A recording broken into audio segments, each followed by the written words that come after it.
আসসালামু আলাইকুম বন্ধুরা। অনেকে প্রশ্ন করেছেন যে ভাইয়া বাংলা হাতের লেখা সুন্দর সোজা হয় না কেন, কিংবা এক সমান হয় না কেন সব লেখা। আজকের ভিডিওতে এই সকল সমস্যার সমাধান দিব। দেখতেই পাচ্ছেন আমি একটি স্কেল নিয়ে মাঝে কি সুন্দর করে এ- এক হাফ ইঞ্চি পর পর ফোঁটা দিয়ে যাচ্ছি। আপনারাও এরকম একটি কাচের স্কেল নিয়ে ফোঁটা দিবেন, এবং এই ফোঁটাগুলো থেকে আমি যেইভাবে বা ফর্স কলম বা অলেখা যে কলমগুলো কালি শেষ হয়ে যাওয়া, সেই কলমগুলো নিয়ে আমি যেভাবে দাগ দিব বা দিয়ে বোঝাচ্ছি, আপনারা ঠিক সেমভাবে বা ওইভাবে দাগ দিয়ে দিবেন। ঠিক আছে,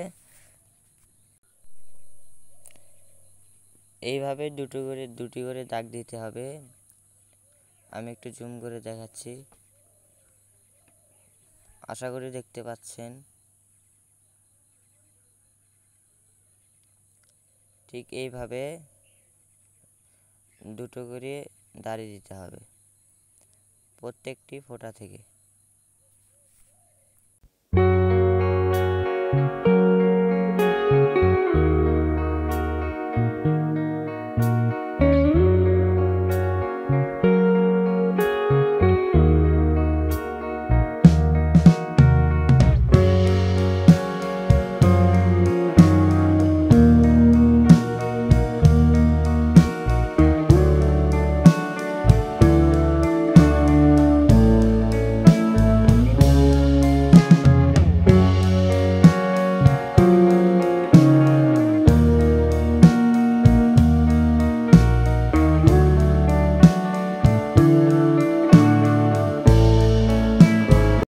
দেখতে পাচ্ছেন আমাদের প্রায় সম্পূর্ণ দাগ দেওয়া হয়েছে। এই রকম করে কিছু হাফ ইঞ্চি পর পর এরকম ছোট্ট করে এই দাগের মাঝে সমান করে লিখতে হবে। ভিডিওটি দেখে আপনারাও ঠিক সেমভাবে করে লেখা শুরু করুন। এবং লেখা সুন্দর করার জন্য আমাদের সর্বপ্রথম অক্ষরগুলো সুন্দর করা প্রয়োজন। অক্ষরগুলো নিয়ে যদি একটি ভিডিও চান তাহলে কমেন্টে জানান।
বন্ধুরা দেখতে পাচ্ছেন আমরা প্রায় এক পৃষ্ঠা লিখে ফেলেছি।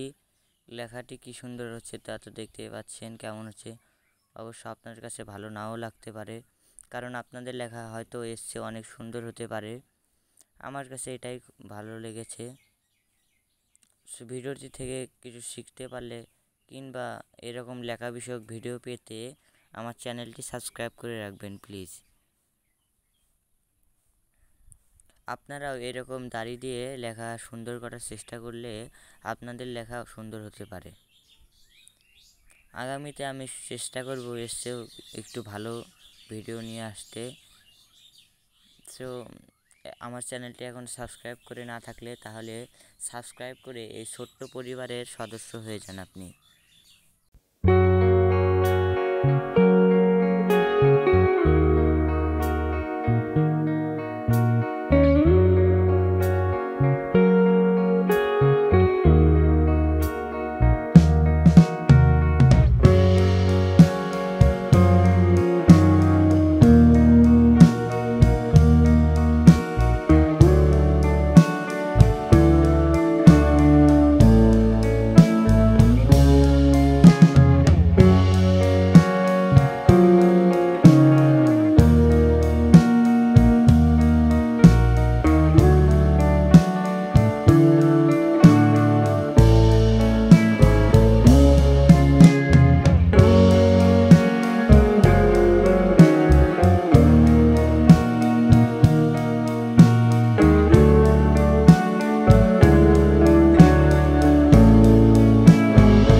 বন্ধুরা দেখতে পাচ্ছেন আমাদের লেখা প্রায় সম্পূর্ণ।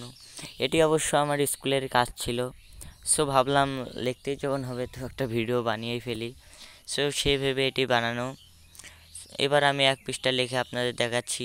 দেখুন, আপনাদের কাছে ভালো নাও লাগতে পারে, অবশ্য এটা আমার কাছে ভালো লেগেছে। আপনাদের লেখা হয়তো আরও সুন্দর। ভিডিওটি এতক্ষণ ধরে দেখার জন্য ধন্যবাদ।